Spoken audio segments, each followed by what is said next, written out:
This CNN podcast is brought to you by Johnson & Johnson. At Johnson & Johnson, we believe nursing is the essence of caring.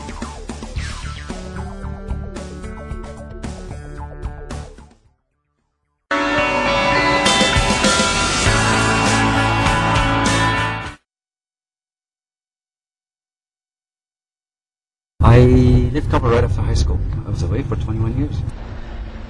I didn't want to come back empty-handed. To Afghanistan. Afghanistan offered me a lot, and I wanted to bring a little something back. Education was very important to me. I came from a big family. I have 6 sisters, and I knew that 90% of women in Afghanistan didn't have an opportunity to go to school. Widows, in particular, rely on the mercy of their families, so they kind of become servants for them.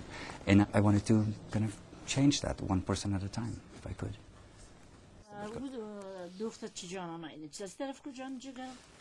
جان یه دختر از این 2 نفر دختر من یعنی تا قسم بای نازی جان نام خدا بسیار علامه دوزن دیگرها They read and write equivalent to a 4th grader now, and when they're in 6th grade, then I'm going to teach them also how to do tailoring. They're doing the work. They're doing everything from design to concept to everything. And all I'm offering is basically an opportunity for them to show what they have. And they're showing it, and I think now they're completely independent. They're just, mentally they're prepared to go to work. They know how to take measurements. They know how to write measurements. So once they learn enough, they will basically be businesswomen. And look at the embroidery on this thing. Do you hope that they can do this out in the open? Absolutely. Oh, they're going to. I have no doubt. Eventually I would like to have a center in the middle of the city, have a bus to pick them up, bring them in, and they would have a showroom. It would be an art center. It would be, children could come insane, get inspired, because that's what's missing. People don't get inspired anymore because it's, all they see is dust and bullet holes. So it'd be nice to see beautiful work being done in Afghanistan. That's what my dream is, to do that, and it's going to happen. I have no doubt.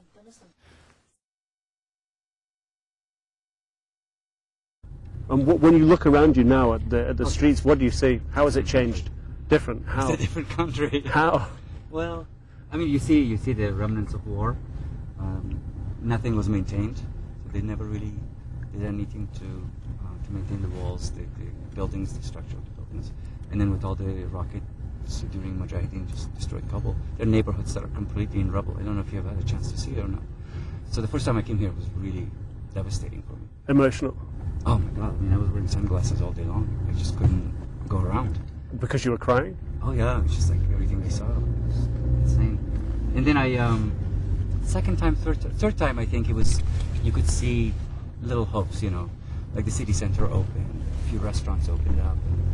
People were a little bit more lively. When you look around now, do you still see hope? Oh yeah, absolutely. There's always hope. Without hope, you can't live, really. There's hope, but there's, you have to see one step at a time, one smile at a time. It takes time. 23 years of war is a long time. It doesn't, a country cannot be rebuilt overnight. Culture, from the very core of it, has been shaken. So everybody here is making a different part of the same garment? Or No, scarves? they have their own, it's their signature. And they sign their signature at the end, because now they can read and write. Yeah, they put their own signature and they write it, and then they embroider their signature on the scarf. I've told them to use maximum of 4 colors and whatever color they like. So how do you know 4 colors? 4 colors? Well, because you don't want to overwhelm the client. By is this that your they're buying. talents in working in the sort of fashion industry? Is this your talents coming out? No, the talents is theirs. Yeah. I just basically kind of guided to make it a little bit more aesthetically pleasing to the West. Yeah. But the talent is theirs. They pick the colors, they pick the patterns, and they... Oh, these colors are beautiful. I they're love the incredible. purple and the yellow. And Isn't that gorgeous? Yeah. Oh, it's beautiful. But where do the designs come from? It's a little bit abstraction of miniature painting, and then they will have, these are the flowers and the wood, and then they're going to do small animals, like a little bird here, a little deer there. So it's kind of a surprise element. And everyone chooses what you want to make. They just come up with it.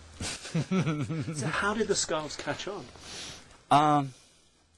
What made them sell? Look at them. It's just amazing. We don't need to, I mean, we don't advertise. It's not in the stores. It's just on the website right now. It sells itself, really. When people know it, when people see it. This green is so beautiful. It's so strong. It's incredible what they do. And their work is really, as artisans, these women, they're incredible.